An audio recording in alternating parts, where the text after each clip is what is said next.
In the spring of 2011, the world didn't just watch a celebrity breakdown. It witnessed the birth of a new kind of digital warfare. Charlie Sheen, the highest paid man in the history of television, didn't just lose his mind. He weaponized it. At $1.8 million per episode, Sheen wasn't just an actor. He was a sovereign state. But the state of Sheen was built on a fault line of excess, ego, and a chemical cocktail that would have sidelined a lesser mortal. When the network finally pulled the plug on 2.5 Men, they expected a quiet retreat to rehab. Instead, they got a scorched earth campaign broadcasted in 140 characters or less. This wasn't a cry for help. It was a declaration of independence from reality itself. To understand the magnitude of the crash, you have to understand the height of the pedestal. By 2010, Charlie Sheen had achieved the impossible. He had convinced the world that he was a character he played on screen, a charming, whiskey-soaked bachelor with a rotating door of goddesses. The lines between fiction and friction disappeared.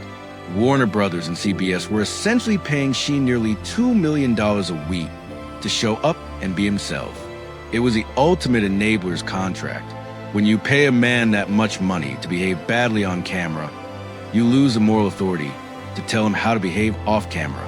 But the Sheen economy was starting to bleed.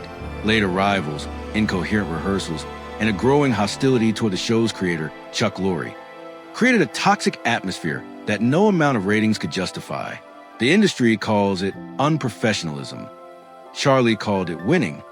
He believed his Adonis DNA made him untouchable. He believed he was the engine, and the studio was just a carriage. He was about to find out what happens when the engine decides to go off-road at 200 miles per hour. When the studio finally fired him, the traditional Hollywood playbook dictated a public apology and a 90-day stint in a luxury clinic. Charlie Sheen burned that playbook and threw the ashes at the media. On March 1st, 2011, he joined Twitter. In exactly 25 hours and 17 minutes, he hit 1 million followers, a Guinness World Record.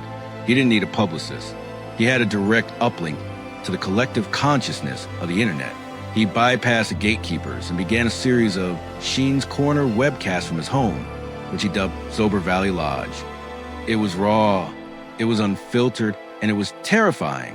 He spoke in a dialect of tiger blood and warlock poetry. He claimed he was on a drug called Charlie Sheen, and that if anyone else tried it, their brain would melt and their children would weep over their exploded body. The world laughed, but the laughter had a jagged edge. We weren't watching a comedy. We were watching a psychological autopsy being performed by the patient himself. Every major news outlet scrambled for a piece of the wreckage. From Alex Jones to Andrea Canning, everyone wanted to interview the man with the fire-breathing rhetoric. And Charlie gave them exactly what they wanted. Sound bites that would live forever in the hall of infamy. "I'm tired pretending I'm not special," he told the cameras. "I'm tired pretending I'm not a total bitching rock star from Mars." It was a masterclass in the algorithm of insanity. He knew that the more outrageous he was, the more the cameras would stay on him. He turned his personal tragedy into a viral commodity. But while the internet was making memes out of his winning catchphrase, the walls were closing in. His home was raided by LAPD to remove his twin sons after a restraining order was filed by his ex-wife, Brooke Mueller. His goddesses, a porn star and a model, became the faces of his chaotic domestic life. The winning was starting to look a lot like losing everything that mattered. Why the intensity? Why the sudden violent break from the system?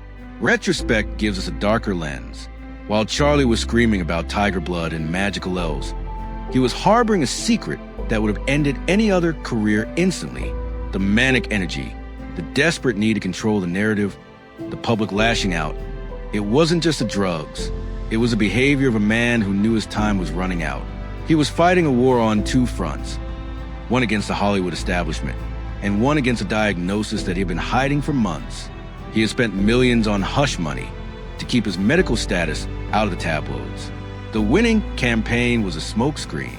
If he could convince the world he was an immortal warlock, perhaps he could convince himself that he wasn't humanly vulnerable. But as the 2011 summer tour, my violent torpedo of truth began to fail. The smoke began to clear, The world was moving on to the next scandal, leaving Charlie Sheen alone in a house full of echoes and a bloodline that was anything but immortal. After the torpedo of truth turf fizzled out, Charlie Sheen didn't disappear. He went subterranean. Between 2011 and 2015, the Warlock was replaced by a man living in a state of permanent tactical defense. He landed a massive 100-episode deal for a new show, Anger Management. But the fire was different. It wasn't the heat of a star. It was a glow of a man burning through his remaining capital to buy time. While the public saw a subdued version of the rebel, a secret war was being waged in the dark. Charlie was no longer fighting for ratings. He was fighting for his legacy, his privacy, and his very survival. The tiger blood had been replaced by a cocktail of antiretroviral drugs and the bitter pill of total vulnerability. Behind the scenes, Sheen was a victim of a brutal extortion economy. He would later reveal that he had paid upwards of $10 million to keep his HIV-positive status a secret. Every person he let into his inner circle, every goddess, every confidant was a potential leak. This is the dark side of celebrity management that the textbooks don't teach you. When your brand is built on being an invincible hedonist, a diagnosis that carries a heavy social stigma is more than a health crisis. It's a financial death sentence. The people around him knew this. They turned his blood into gold, threatening to sell his medical records to the highest bidder every time the checks stopped coming. He was being bled dry, not by his lifestyle, but by the fear of the truth. The silence ended on a Tuesday morning. Appearing on the Today Show, Charlie Sheen looked the world in the eye and uttered 3 words that changed the trajectory of his life. I am here to admit that I am, in fact, HIV positive. It was a calculated strike. By going public, he instantly vaporized the leverage of the extortionists. You can't blackmail a man who has nothing left to hide. But the reveal wasn't just a legal maneuver. It was a cultural earthquake. For the first time in years, the dark society saw the man behind the meme. He wasn't a warlock or a rock star from Mars. He was a middle-aged father who had made mistakes and was now facing the consequences in the most public way possible. The manic energy of 2011 was gone, replaced by a weary, sober clarity. The Sheen protocol had shifted from defiance to disclosure. Had happened next was something the media didn't expect.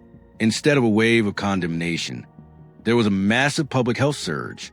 Researchers later dubbed it the Charlie Sheen effect. In the hours following his interview, Google searches for HIV reached record levels. More importantly, sales of at-home HIV testing kits skyrocketed. By being the face of a stigmatized condition, he did more for public awareness in 24 hours than most government PSA campaigns do in a decade. The scandal had transformed. It was no longer about a celebrity's excess. It was about a global health conversation.